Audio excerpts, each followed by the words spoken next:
Hey everyone, today we're going to be doing a video talking about something that's coming up here in Oregon on the ballots here in November, and that is Measure 114.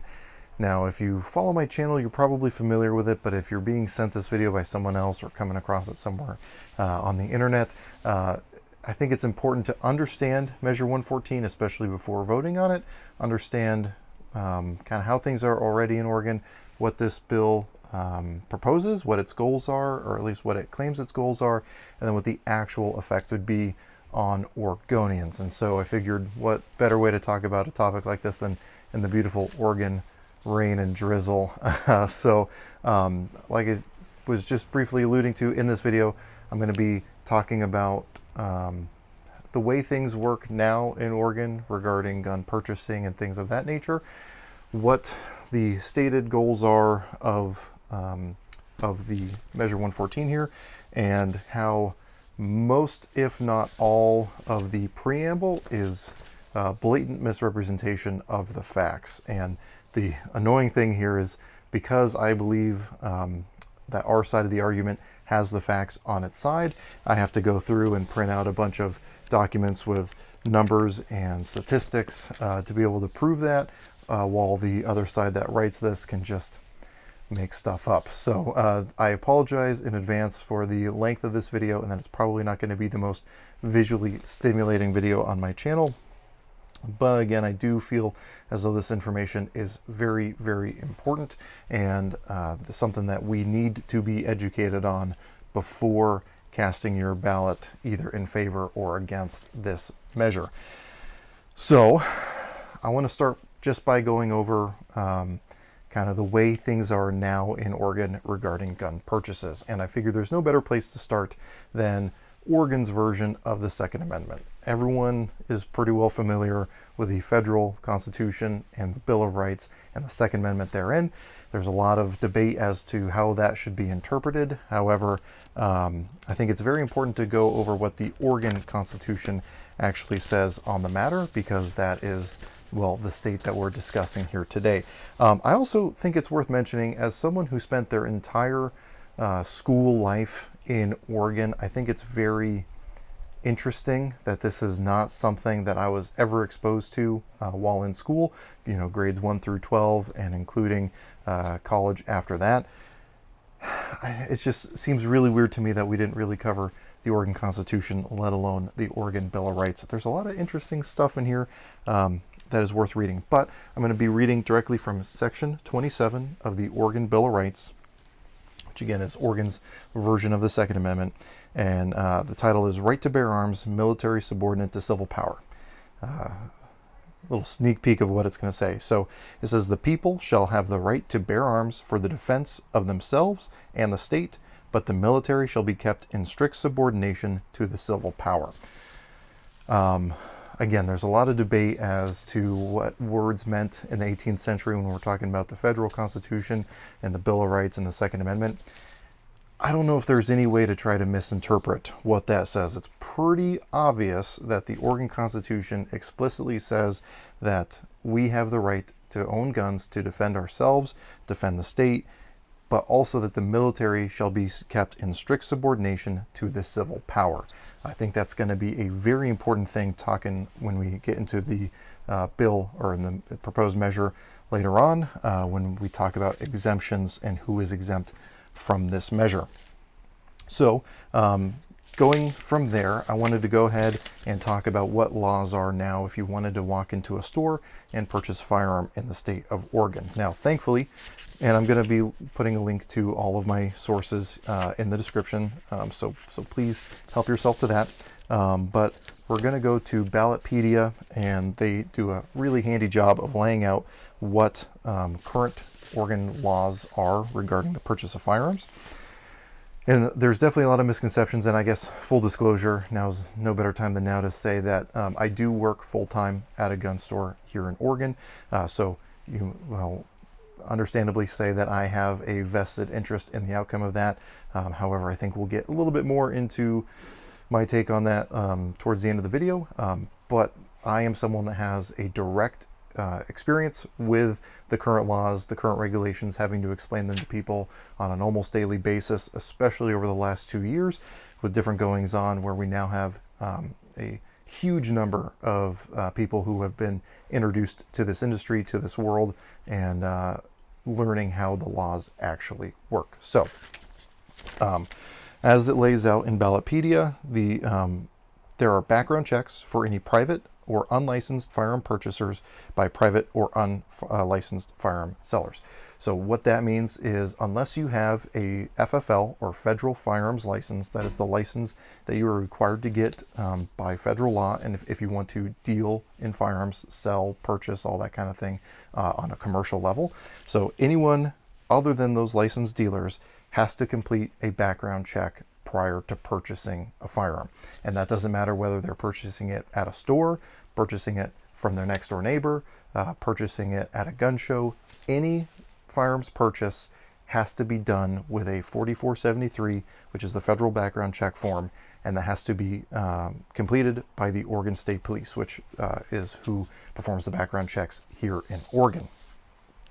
So there's no gun show loophole, there's nothing crazy like that. If you purchase a firearm in Oregon, you have to do a background check. That is the way the law is currently. The only exceptions to that is if you are gifting it to someone who's a direct family member out to first cousins. All of the exceptions and everything like that can be seen in the Oregon and the ORS, or Oregon Revised Statute. But the summary here is, if you buy a gun, you have to do a background check, period, dot, end of story. Courts can issue extreme protection orders or temporarily suspend a person's access to firearms. That's actually something that passed a couple of years ago, but that is basically saying that if someone is a clear risk to themselves or others, there can be a court-issued extreme protection order that prevents that person from being able to pass one of those background checks. So again, they cannot purchase a firearm if they have an extreme protection order issued against them by a court. So there is a system in place to prevent people who are a clear and present risk to themselves and others from purchasing firearms. There are already round limits for hunting. So if you are hunting in the state of Oregon with a rifle, you cannot have a magazine larger than 5 rounds. Again, I'm working at a gun store. That's something we always have a fun time with. Every hunting season is trying to stock up on those 5-round magazines, and we can't get them in faster than people want to buy them because a lot of these firearms are used in hunting. Concealed handgun licenses are issued by county sheriffs.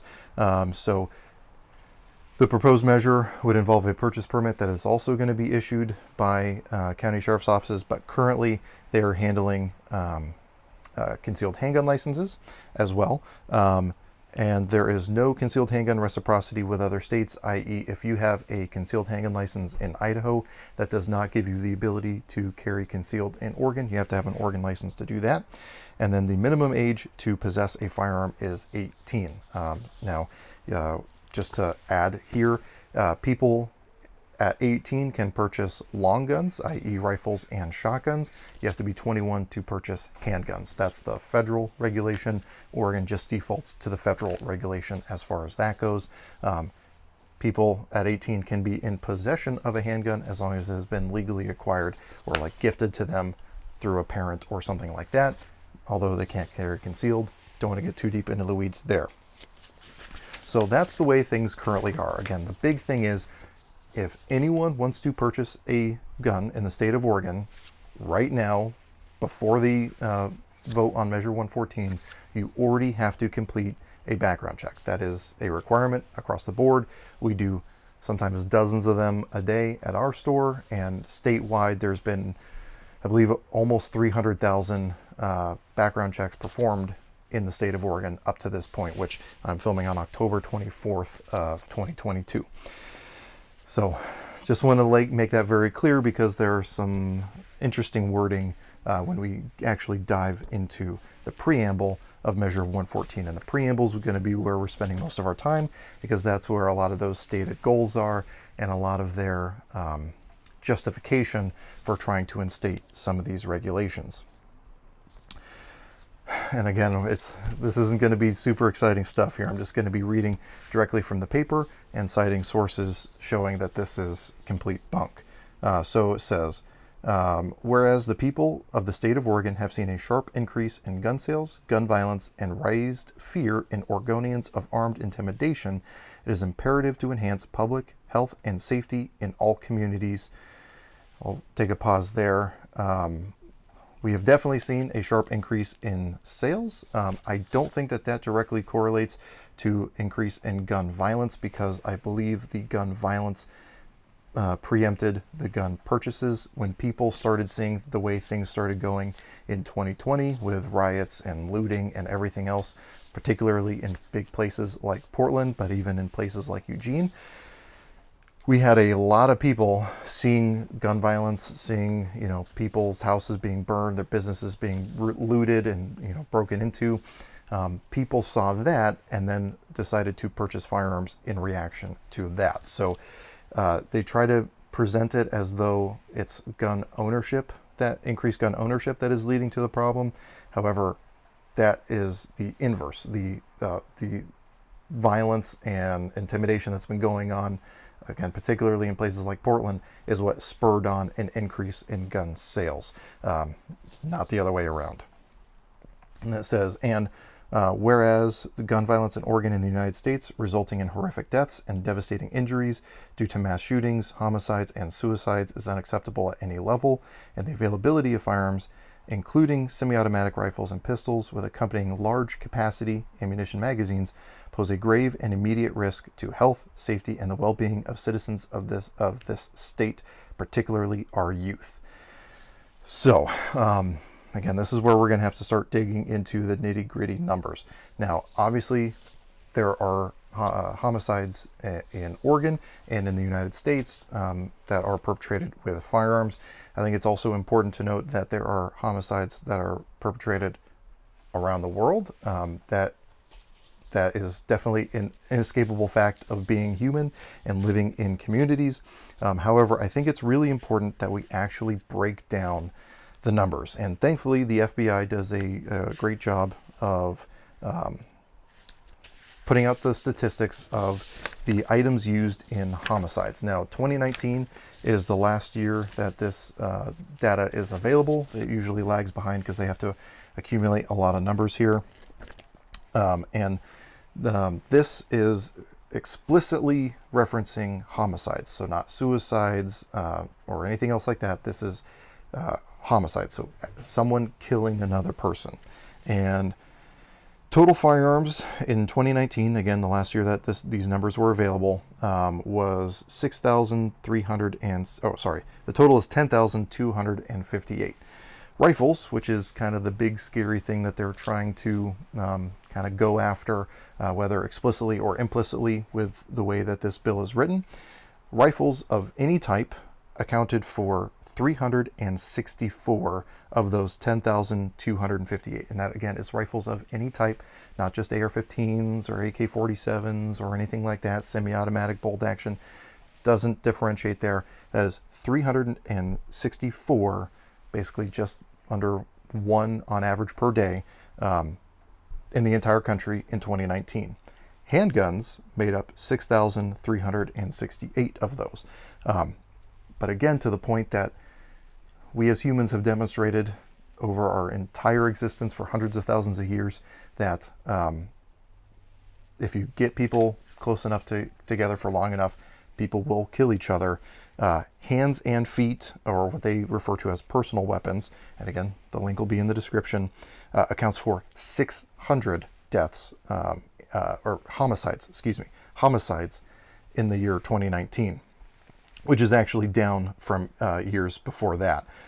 So almost double the amount of people murdered with rifles are murdered with hands, feet, and so, presumably I'm assuming that this also takes into account asphyxiation or just, beating someone unconscious or, kicking, anything that is your personal weapons, not something you need a knife or anything like that.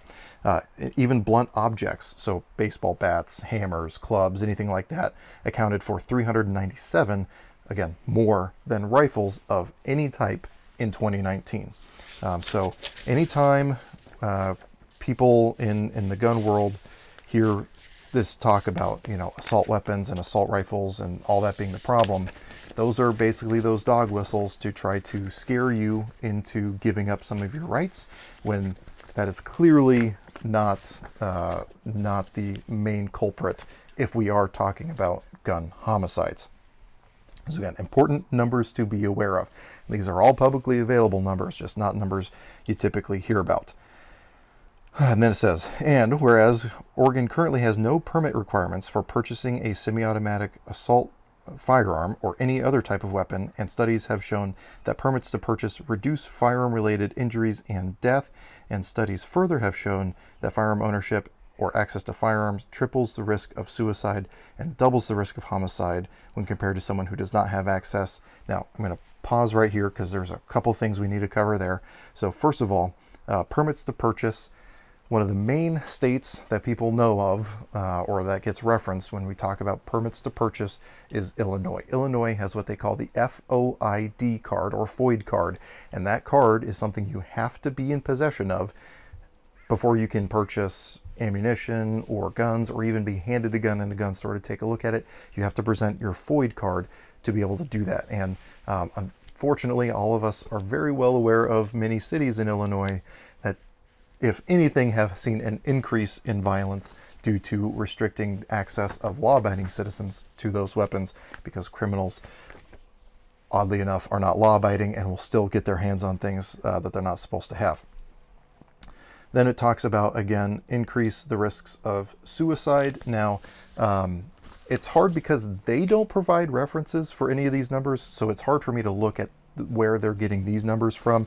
However, I decided to look up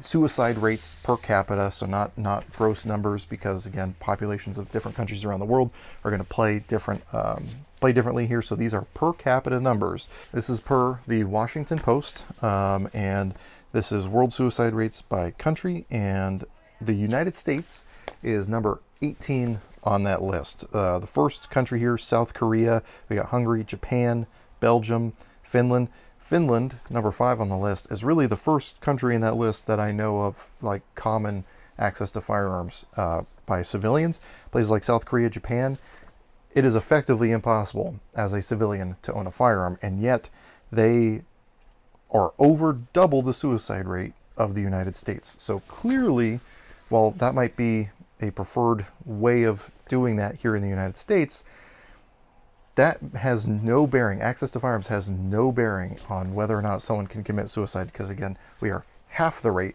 of some of those countries where access is effectively impossible to civilian, at least for civilian gun ownership or anything like that. And I'll say clearly here, it took me several times trying to attempt to read through the preamble before I could actually finish it, because it's so frustrating when you have all the facts on your side and all the information, and you're seeing it very blatantly misrepresented to the voting populace here in Oregon. Okay, so it says that this measure will require anyone purchasing a firearm must complete a safety training course or successfully pass a background check, and only then will an individual be granted a purchase to permit a firearm, so that firearms are kept out of dangerous hands. Again, this makes it seem as though you do not have to perform a background check to purchase a firearm in the state of Oregon. Or, you know, and even if it's not talking about it here, one of the things we hear about a lot is gun show loopholes or things of that nature, or private gun purchases, you know, in a Walmart parking lot or something like that. And that is already illegal. It is already not okay to do that in the state of Oregon. In order to legally acquire a firearm, you have to complete a background check. So people who are these dangerous hands are not going to be able to pass a background check before or after this bill goes into effect, and yet still somehow they're able to get access to firearms illegally. So again, all these laws just keep access out of law-abiding citizens' hands. And then again, people want to talk about a safety training course. I understand in theory, and I'm going to go ahead and take a brief aside here and say, I think the people who drafted this bill, I'm going to differentiate from the people who would vote in favor of it. I think the people who would vote in favor of it will do so altruistically because they think this will genuinely help people. However, as I'm going to lay out later in this video, if you guys are willing to hang in there, that is not what it is going to do. This is absolutely going to do the exact opposite of benefit people in many different ways, shapes, and forms. But on the surface of it, it sounds good. However, if you already understand the restrictions that prevent people from gaining access to firearms, I think the system that we have is already good enough, if not already too bad as of now, because we get a lot of false negatives on people who get denied on firearms purchases, because that happens all the time still. Okay, so then let's go ahead and keep going here. Whereas large capacity magazines are often associated with semi-automatic assault rifles, again, there's this dog whistle of assault rifles, even though this measure covers every single type of firearm. They just keep throwing that word in there because they know that that's a trigger word to try to get people to automatically get on their side. Basically, this entire thing is an appeal to emotion because they don't have the facts on their side. Whereas large capacity magazines are often associated with semi-automatic rifles and can also be used with many semi-automatic firearms, including shotguns and pistols. And estimates suggest that nearly 40% of crime guns used in serious violent crimes, including attacks on law enforcement officers, are equipped with large capacity magazines. Now, this is, again, where they don't reference where they're getting these numbers from, so I can't find the statistics that they're trying to use, but they say that nearly 40% of crime guns used in these violent crimes are equipped with large capacity or high capacity magazines.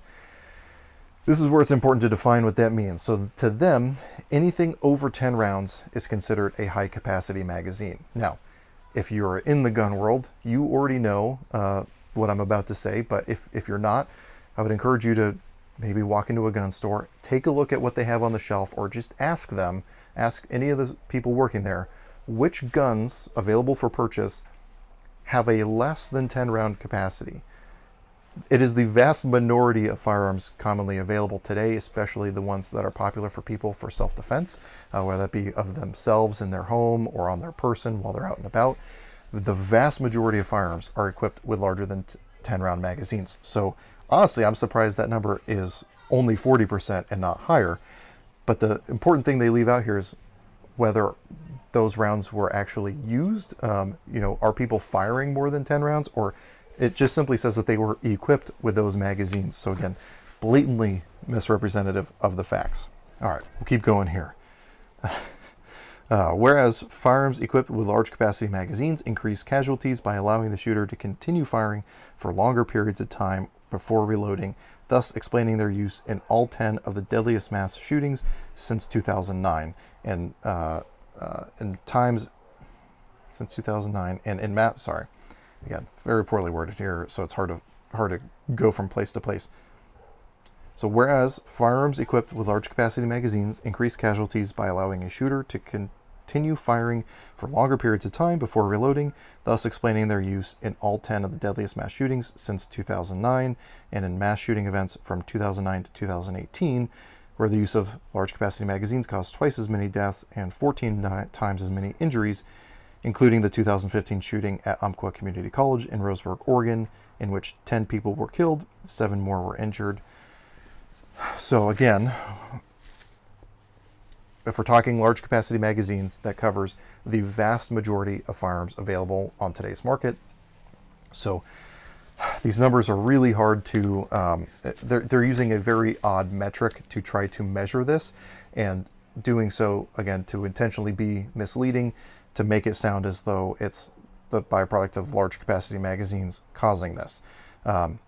It has been demonstrated and tested before that having 10 round magazines is little, if any, limit on actually being able to maintain a rate of fire. And the other thing that's important here is when they talk about mass shootings in Oregon, is they try to make it sound as though it's all that Umpqua Community College style of mass shooting. However, there's an organization called Ceasefire Oregon who has a tally. Let me make sure I get the right pages here. They have a tally of fatal shootings and mass shootings in Oregon. And This is going into from 2014, the numbers available for 2014 to 2021, with 2022 numbers being projected because obviously we're not at the end of the year. And the fascinating thing is when you get to the list of mass shootings that they provide, because they have a handy dandy list here, it seems very fascinating, and the numbers go back to, again, 2014, so it's going to include the thing like the Umpqua Community College and the recent shooting that happened at the Safeway in Bend, Oregon, about a month and a half ago. But a lot of them are just in Portland and Gresham, and it seems weird that if these are mass shootings like what happened at Umpqua Community College or at the Safeway in Bend, that we would be hearing about it all the time. However, just regular everyday gang violence gets counted in these numbers and yet never gets reported because they know that those numbers and those events aren't what drive the narrative. So again, please feel free to look at these numbers. Please check my facts. I would greatly encourage you to actually look into these numbers, because again, they are using whatever they can to inflate the numbers to make things seem far worse than they actually are. And then wrapping up the preamble here, only a little bit to go. It says that whereas restrictions on high-capacity magazines during the 10-year federal ban from 1994 to 2004 and the ban in over 9 states and District of Columbia have been found to reduce the number of fatalities and injuries in shooting incidents.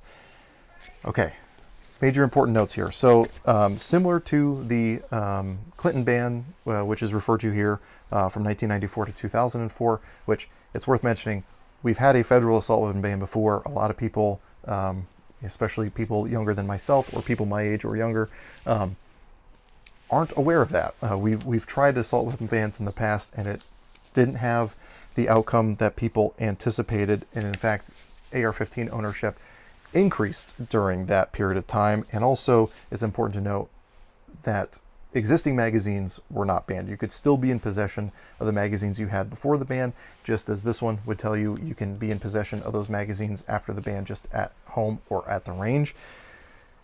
And yet still it says that the numbers went down. Even though those magazines were still out there, still available, still in private hands, somehow these numbers improved just because people couldn't purchase new ones. That seems oddly suspicious and, again, blatantly misrepresentative of the facts. And it talks about how states and cities that have enacted these are safer as a result. So again, handy dandy numbers here. Let me pull up my list. So now we have numbers from another anti-gun organization, Everytown for Gun Safety. They have a handy dandy list of gun homicides as gross numbers, not per capita, by city. And wouldn't you know it, of the top, let's say 10 or so cities on the list, 6 or 7 of them, sorry, the numbers or the letters are really small here, 6 or 7 of them have limits on 10-round magazines. So if these 10-round or high-capacity magazines or magazines over 10 rounds, if limited access to those prevents gun homicides, then why is it that all clustered here at the top, I started all the ones in cities or states with 10-round magazine limits, are among the most deadly cities in the country? Isn't that peculiar? And then so just to finish up the last bit of this, it says, this measure will enhance the safety of residents, particularly children, because can't somebody please think of the children, of this state by prohibiting the manufacture, sale, or transfer of large capacity ammunition magazines and regulate the use of such magazines that are currently owned. So that wraps up the preamble. Again, please read it for yourself. Make sure that I'm not taking anything out of context. And again, please feel free to fact check me. But again, if you understand the actual facts, if you understand the way the laws are already in Oregon, you understand why it's so frustrating to try to read through just the preamble of this bill, because they go so far out of their way. They bend over so far backwards to try to misrepresent the facts, to phrase things in a way to make it sound far worse than it actually is, because that's all they have. It's all just an appeal to emotion because they know that the facts don't support their statements. And again, looking at the top most violent cities in America, it has been very clearly demonstrated that gun control measures like this just simply don't work. So let's dig into the nitty gritty of this. And don't worry, I'm not actually going to use the text here. We're done actually reading verbatim what the bill says. Again, I just think the preamble is super important. So digging a little bit deeper into it. So we've already mostly covered 10-round magazines. The big thing is going to be adding a purchase permit process in the way of people being able to currently purchase firearms. Again, I'm going to say it again because I think it bears repeating and is often misrepresented. If you want to purchase a firearm lawfully in the state of Oregon, you already have to complete a background check. Now, and as I read at the very beginning of the existent laws, things like concealed handgun licenses are issued by the county sheriff. So, for example, I live here in Lane County. Lane County covers everything from the coast over in Florence all the way to where I am, almost to basically to the Cascade Range. So we cover a large area from like Junction City up north to Cottage Grove in the south, and Eugene, the biggest city in Lane County, smack dab in the middle. Eugene and Springfield right there next to each other. If you wanted to get a new concealed handgun license, again, which is already under the jurisdiction of the county sheriff, in Lane County, it's going to take you a minimum of 4 to 5 months. Again, as I'm filming October 24th, I looked a couple days ago, and the soonest appointments were end of February, beginning of March. So 4 to 5 months for you to be able to get a new concealed handgun license in the state of Oregon. So if you decide today, I want to get a concealed handgun license, it's going to take a minimum of 4 to 5 months just to get your appointment with the sheriff, and then another 35 days or so before you actually get your permit in the mail, allowing you to lawfully carry a firearm concealed, or a handgun concealed, because it is specific here. And that's with maybe a couple hundred people trying to get appointments at any given time. So now let's imagine that same county sheriff's office, which is 4 or 5 months behind, with a couple hundred people's appointments, maybe a couple thousand, let's be optimistic here, or give them as much benefit of the doubt as possible. Now that same organization, when this is enacted, is going to have to handle 100,000 at a minimum people trying to get a purchase permit all at the same time. How far out is that going to push it? And let's not forget, the concealed handgun license, which is already handled by them, already has an existing infrastructure, already has an existing system. There's precedent for how that's supposed to be run, and there's people whose sole job it is to work in that division. Now we're going to create a whole new division with no funding, because it's also really important to say that this bill has no funding behind it, meaning they have to come up with the funding themselves to at least get this thing going. So now we have to set up a new division. We have to set up training for this, because training is part of getting your permit to purchase. That doesn't exist. And now everyone, after taking their training, is going to have to apply at the county sheriff's office at a minimum. And we're being absurdly optimistic here. At a minimum, it's going to take you 6 months to a year to get your purchase permit. Now, that's going to have a lot of downstream effects. First of all, pretty much every gun store in Oregon is going to close. There is not a single gun store in Oregon that can survive, including the one that I work at, that can survive without selling firearms for 6 months to a year, again, at a minimum. And even if there are people who are able to get theirs right away, that's not nearly enough to actually sustain, the money required in running a gun store. So that's gone. At best, you might have big box stores left that deal in plenty of other things other than that, where a major source of income isn't that. But even then, that's going to greatly reduce what's out there available. And again, even those stores might shut off those departments, because again, they will be draining money into that, again, for 6 months to a year, where they cannot actually facilitate purchases. On top of that, now you can say, poor me, that's on me for, I will lose my job, and that's too bad. I'm in an industry that you don't like. Fine. If that's your opinion, I obviously disagree with you, but that's fine. To me, and this is the more insidious thing to me, and I've talked to a lot of other people that either currently or have previously worked at gun stores, and this is an experience all of us share across the board. I can't tell you how many times I've had someone come into my store, man, woman, young, old, whoever, who says, hey, my ex-husband is sending me threatening messages. I just broke up with so-and-so, and now I'm, concerned for my safety, especially people in Eugene, since the store I work at is in Eugene.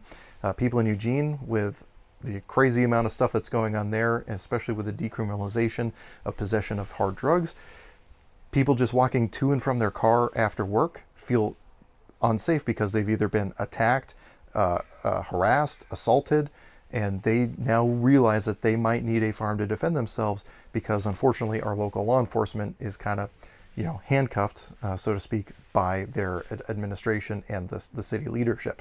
So they now feel as though they need to take responsibility for their own safety, which I'm fully in favor of. But now I have to tell that woman who walks into the store and says, hey, my husband's sending me threatening messages, I think I need to get something to defend myself. I get to tell her, well, go take a class, go schedule an appointment with the sheriff, and in 6 months when you get your purchase permit, if you're still around, then we can talk. In the meantime, here's a can of pepper spray. Good luck. I hope you do some well, maybe take some jujitsu classes if you even make it that far. You are now preventing people from being able to defend themselves. And again, I think the people who are going to suffer from this the worst are the people that are the most likely to be victimized in those situations. Single mothers, or even just women who don't feel safe with an ex-spouse, or just honestly in the world in general as things have gotten today. The elderly who don't have the physical ability to defend themselves as easily and need something to even the playing field, or again, younger people that are going out into the world. This says it's going to protect the youth, but younger people going out into the world, which is getting increasingly more dangerous and violent, and needing something to defend themselves. Again, these are the people that are going to be victimized the most from this, and yet that is exactly who this bill says it's out to protect. So again, while I think the people who would have originally voted for this would do so altruistically because they do think it would genuinely make things better, are only doing so out of ignorance. And I don't mean that as though you're stupid. I mean you aren't aware of the facts because they don't provide you with the facts, but you're doing so out of an ignorance. And my goal with this video, if you stuck it out into the almost 40 minutes that we've gone so far, is to hopefully educate you and help you have a little bit better context of what this bill is and why it's a wolf in sheep's clothing. And I mentioned way back at the beginning with the Oregon Constitution saying that the military power shall be subservient to the civil power. It's very interesting then that this bill explicitly excludes military and law enforcement. So the two things that are supposed to be subservient to the civil power are now exempted from this measure, meaning that we, the civil power, are now subservient to the state and the military. So not only is it blatantly unconstitutional at a federal level, which is worth mentioning, every single piece of this bill has been, or every piece of this measure has been deemed unconstitutional by a federal court. It is blatantly unconstitutional at the state level as well, because as much as people like to argue about the meaning of the Second Amendment, there is no confusing Section 27 of the Oregon Constitution that I read at the beginning. And you know what, just for good measure, let me go ahead and pull it up here, and we'll go ahead and finish with this. Again, please reference my links down below. I put a lot of work into pulling up all the numbers and all the statistics. Again, while the other side just gets to make up lies and misrepresent the facts. So, make sure I didn't do that in vain. And I will also proactively not monetize this video just so people watching it don't have to watch ads or anything like that. Also, I don't want to profit off of spreading this information to you because I think it's that important. So please share this around because it's not going to get spread around otherwise. So again, I'm going to finish here with Section 27 of the Oregon Constitution, which is titled Right to Bear Arms, Military Subordinate to the Civil Power. It says, the people shall have the right to bear arms for the defense of themselves and the state, but the military shall be kept in strict subordination to the civil power. So does Measure 114 actually abide by the Oregon Constitution? I'll leave that to you to decide. Anyway, if you made it this far, I greatly appreciate it. And as always, I hope you got something out of this video, and I really appreciate you watching.